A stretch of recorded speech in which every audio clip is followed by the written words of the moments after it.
अस्सलाम वालेकुम फ़वाद, इस टाइम पे सोलर पैनल्स की और पूरे सिस्टम की प्राइस क्या चल रही है? अगर मार्च ख़त्म हो गया, मार्च 30 है आज, अगर मार्च आज की बात करें तो पैनल्स की प्राइस और सिस्टम की प्राइस ऊपर गई है या नीचे आई है? थोड़ा इसको बताएं।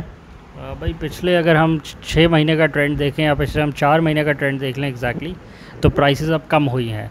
उसके कम होने, जबकि गर्मियाँ आ गई हैं, 2023 की गर्मियाँ आने लगी हैं, बट जो सोलर पैनल्स की प्राइसेस हैं वो काफ़ी कम हो गई हैं एज़ कम्पेयर टू जनवरी 2023 या फिर फेब 2023। उसकी एक मेजर वजह यह है कि ट्रेडर्स ने आपस में, क्योंकि इंपोर्ट तो बैन हुई हुई है पिछले साल के जुलाई से, तो बीच में एक मौका मिला था लोगों को अपना स्टॉक निकलवाने का पोर्ट से।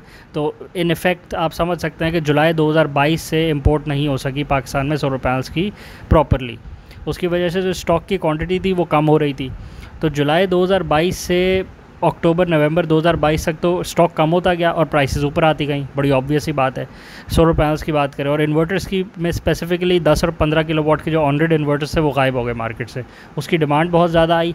प्लस एक और फैक्टर भी हुआ कि बहुत सारे इंपोर्टर्स ने स्टॉक छुपा के रख लिया कि इस एंटिसिपेशन में कि हम अगले साल की गर्मियों में सारे स्टॉक को बेचेंगे। उनके ख्याल में पाकिस्तान के हालात इतने बुरे हो गए थे कि इंपोर्ट दोबारा नहीं खुलनी कभी भी, और हम यही वाला स्टॉक जो है अगले 1-2 साल आराम से बेचा करेंगे क्योंकि हमने इतना स्टॉक छुपा लिया है।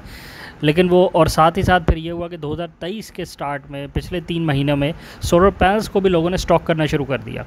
मार्केट में पैनल्स की अवेलेबिलिटी बहुत हाई थी, बट हर इंपोर्टर ने स्टॉक को छुपाना शुरू कर दिया। उनको देखा देखी ट्रेडर्स ने भी स्टॉक को छुपाना शुरू कर दिया। और इंपोर्टर्स से, अगर इंपोर्टर 100 रुपये का दे रहा है तो ट्रेडर ने उससे 100 रुपये का ख़रीद के 110 रुपये का स्टॉक अपने पास छुपा लिया। और मार्केट में अगर कोई उससे मांगता भी था तो वो देने के मूड में नहीं था, बट अगर 120 रुपये में उससे बिक रहा होता था तो वो बेच देता था। उस 120 रुपये वाले को देखा देखी एक और ट्रेडर तीसरा वाला निकला, उसने देखा यार 120 रुपये का पैनल हो गया, ये तो 70 रुपये वाला पैनल है एक्चुअली। उसने भी 120 में ख़रीद कर डंप करना शुरू कर दिया कि मैं 130 रुपये का बेच लूँगा। तो बस सारी की सारी कहानी के अंदर एक्चुअल कंज्यूमर कहीं नहीं दिखा अभी तक, बट इन एंटिसिपेशन कि अभी इंपोर्ट कभी नहीं खुलेगी तो सारे ट्रेडर्स और इंपोर्टर्स ने स्टॉक छुपाना शुरू कर दिया और अपने पास होल्ड करना शुरू कर दिया कि हम इसको आने वाले दिनों में बेचेंगे। अब हुआ ये कि इंपोर्ट, अभी की न्यूज़ ये है कि पिछले 4 दिनों में पाकिस्तानी गवर्नमेंट ने कहा है कि इंपोर्ट खुल गई है। ऑफिशियली अभी स्टॉक आना प्रॉपरली शुरू नहीं हुआ, बट इंपोर्ट खुल गई है। जो पुराने कंटेनर थे वो कुछ ना कुछ शुरू हो गए हैं, ट्रिकल डाउन निकलना शुरू हो गए हैं। तो उसकी वजह से क्या हुआ, एक और बात भी हुई है। अब जब 80 रुपीज़ का पैनल, 70 रुपीज़ 80 रुपीज़ वाला पैनल एकदम से शूट करके 125-130 रुपीज़ पर चला गया है, तो कस्टमर्स बहुत सारे बैक ऑफ कर गए हैं। और बहुत सारे कस्टमर्स ने ये देखा है कि इतनी एग्जॉर्बिटेंट प्राइसेस हम नहीं पे करेंगे क्योंकि उनके बजट से आउट हो गए। एक 10 किलोवाट का ऑनरेड सिस्टम जो 13 से 14 लाख रुपए का होता था वो आज 25 से 26 लाख रुपए का लग रहा है। तो इतना मैसिव इंक्रीमेंट अगर कोई चाहे भी तो ब्रिज नहीं कर सकता क्योंकि उसकी भी जेब की लिमिटेशन है ना। तो सारे सिनेरियो के अंदर जो सेलिंग हो गई वो कम हो गई। तो सोलर पैनल्स या इंपोर्टर के पास पड़े रह गए या डिस्ट्रीब्यूटर के पास पड़े रह गए या फिर उस या ट्रेडर के पास पड़े रह गए। बस आपस में इन्हीं लोगों के पास रह गए जो असल में ख़रीदना नहीं चाहते थे, बट उन्होंने एंटिसिपेशन के अंदर ख़रीद के रख लिया। अब हुआ ये कि मार्केट में जब डिमांड कम हो गई तो इन सारों की हवा थोड़ी सी मुश्किल टाइट होना शुरू हो गई इन सारों की कि हमने तो पैसे फंसा लिए हैं स्टॉक के ऊपर। तो प्राइसेस नीचे आना शुरू हो गए। जिसने 125 रुपये का ख़रीदा था वो 125 पे ही अपनी जान छुड़ाने को तैयार है कि स्टॉक तो निकले, जब दोबारा नया स्टॉक आ जाएगा मैं फिर ले लूँगा। और जिसने 110 का लिया था वो 110 पे बेच रहा है। तो मार्केट में आज आपको 80 रुपीज़ का रेट भी मिलेगा, 90 का भी मिलेगा, 100 का भी मिलेगा, 110 का भी मिलेगा, 120 का भी मिलेगा और 130 का रेट भी मिलेगा। आपको सारे रेट्स मिलेंगे मार्केट के अंदर जेन्युइन पैनल्स के। तो अब आप देख लें, अब ये कस्टमर के ऊपर है कि उसने किसके पास जाना है। बट सिनेरियो समझाने का मकसद ये था कि ये सारा हुआ है पिछले 8-10 महीनों में पाकिस्तान में सोलर पैनल्स की हद तक अगर हम बात करें। तो ये तो फिर सारा कुछ जितनी भी प्राइस ऊपर गए वो सारी फेक प्राइसेस थी और उसमें कंज्यूमर को तो कोई भी फ़ायदा नहीं हुआ, बल्कि उल्टा नुकसान हुआ एज ए सोलर इंडस्ट्री को भी और एज अ कंज्यूमर भी, कि जो लोग अब तक लगवा चुके होते हैं उन्होंने भी नहीं लगवाया और एज ए इंडस्ट्री भी ग्रो नहीं करी उस तरह, क्योंकि ये आपस में ट्रेड कर करके जो रेट बढ़ा लिए तो वो इतने बढ़ा लिए कि वो बजट से ही बाहर हो गए। तो कोई इतनी अच्छी स्ट्रैटेजी तो ना रही। अब इसमें क्या वजह हो सकती है? इनका इनएक्सपीरियंस पन था या बस पता ही नहीं था? अच्छा, मेजॉरिटी लोग जो इस काम में आए हैं ना, ये असल में एनर्जी, हाँ, एनर्जी की जो सेक्टर है ये टेक्निकल सेक्टर है, ये ट्रेडिंग का सेक्टर नहीं है। इनका ख्याल था कि ये है दाल, चावल, पेपर, पेंसिल, टायर, गाड़ियों के इंपोर्टर्स, ये वो स्टॉकिस्ट थे जो कुछ और इंपोर्ट करते थे, उन्होंने बोला ये भी इंपोर्ट कर लेते हैं।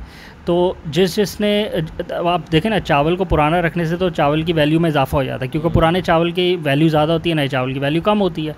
इसी तरह शुगर में भी ऐसे ही होता है, शुगर वाले भी यही करते हैं कि शुगर होल्ड कर लेते हैं और फिर अच्छे जब रेट मिल रहे होते हैं तब शुगर बेच देते हैं। चावल, आटा, दाल, चीनी, ये सब ये लोग यही करते हैं। अब अगर आप उसी माइंडसेट से आ जाएंगे एनर्जी के सेक्टर में, और एनर्जी का सेक्टर भी अभी नया था, पाकिस्तान के लिए नया था कि पिछले 3-4 सालों में ही डेवलप हुआ है। एक नई डिमांड आई है जिसमें सोलर पैनल्स ने अपनी जगह क्रिएट करी है। उससे पहले जेनसेट्स और डीजल के डिवाइसेस होती थी। तो उस अभी एक इमर्जिंग सेक्टर था और आपने उसमें इतनी होर्डिंग करी और इतना कमाने की कोशिश करी कि वो सारा का सारा सेक्टर कोलैप्स कर गया, और कंज्यूमर जिसने पैसे अपनी जेब से देने थे वो उसके बजट से चीज़ आउट हो गई। और फिर वो एक अलग से माइंडसेट में चला गया कि वो चीज़ जो मुझे अभी 6 महीने पहले तक 12 में मिल रही थी, 12 लाख में, आज वही चीज़ मुझे 26 लाख में मिल रही है। कल को ये दोबारा उठ के 18 लाख पे आ जाएगी अगर फ़र्ज़ करें। तो उसका माइंड का जो पीस है वो आप नहीं उसे कह सकते कि नहीं नहीं ये हमेशा ऊपर ही जाएगी, कभी नीचे नहीं आएगी। कस्टमर इतना सेटिस्फाई नहीं होता और फिर वो नहीं लगवाता, फिर वो रुक जाता है। अच्छा, ऑन दी अदर हैंड, अगर एक चीज़ 12 या 14 की मिल रही है और आपको आज 15-16 में मिल रही है, आप लगवा लें, उसमें आपको नुकसान नहीं होता। बट 12-14 वाली चीज़ 25-26 में मिले तो वो बेनिफिट लेते हुए, वो जो आपने एक्स्ट्रा प्राइस पे करी वो बेनिफिट लेते हुए साल 1.5 साल लग जाता है। तो साल 1.5 साल में तो बहुत सिनेरियो चेंज हो जाता है। इंपोर्ट में चेंज, रेगुलेशन में चेंज आ जाती है, डॉलर वैल्यू 100 वाली 200 हो जाती है, 300 वाली 150 हो जाती है। मतलब 1.5 साल में तो बहुत चीज़ें चेंज हो जाती हैं। तो फिर आप अगले को सेटिस्फाई नहीं कर सकते कि नहीं आप इतना महंगा भी लगवा लें तो आपको नुकसान नहीं होगा। तो बस यही हुआ, बस अपने सिर्फ प्राइसेस को कि हमने जी जो 60 रुपये 70 रुपये पे जो सामान लिया था 2022 में के स्टार्ट में, हमने इसको आज 100 रुपये पे भेजा। आपको याद है पिछले साल 2022 के सितंबर में स्टॉकिस्ट की तरफ से एक नारा आया था कि हमने माल आज 100 रुपये का बेच रहे हैं, बस इस दफ़ा 100 लेके जाना है। 75 पे घूम रहा था और कह रहे थे हमने लेके जाना है 100 पे। बिल्कुल ऐसे और वो ले गए 100 पे। अब फिर और 100 पे जब गई तो फिर मार्केट कोलैप्स करी। जब आप इतनी स्पीड से फिर वापस ये 75-80 पे आके रुक गए थे, और इस दफ़ा 125-130 पे लेकर गए हैं और फिर कोलैप्स करके 100-105 पे आ गए।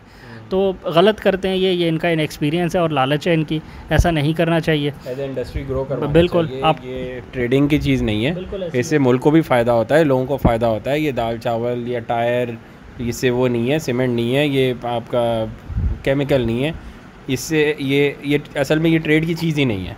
ये तो पूरा एक मैकेनिज़्म है, पूरी एक इंडस्ट्री है जिसको ग्रो करवाना है आपने, जिससे आपके मुल्क का भी फ़ायदा होता है और जिससे आप लोगों का भी इससे फ़ायदा होता है। बिल्कुल ऐसी है। तो इससे ट्रेडर तो जब लेने लगें तब भी इसी बात का ख्याल रखेंगे, जिससे आप ले रहे हैं वो ट्रेडर तो नहीं है, ठीक है ना। आप किसी कंपनी से लें जो प्रॉपर इंजीनियरिंग फर्म हो और वो इन चीज़ को समझती हो, ताकि इंस्टॉलेशन भी सही कराओ और आपको इन ट्रेडर से भी जान बच जाए, जो सिर्फ वहाँ से सामान मंगवा के और आपको 2 रुपये ऊपर रख के किसी भी इलेक्ट्रिशियन को बेच के लगवा देंगे, और बाद में आप ढूंढते रहेंगे उन्हें कि किसने लगाया, और फ़ोन भी नहीं उठाएंगे बाद में, क्योंकि उनका काम तो ट्रेड का था, ट्रेड उन्होंने कर ली, बाकी काम ख़त्म हो गया, बाकी अब आपका काम है, आप देखते रहे। मेरे ख्याल है इसको रैप अप करते हैं यहीं पे, वीडियो को यही था आज का। चैनल को लाइक करें, सब्सक्राइब करें, ज़्यादा से ज़्यादा शेयर करें। आज के लिए यही था, थैंक यू।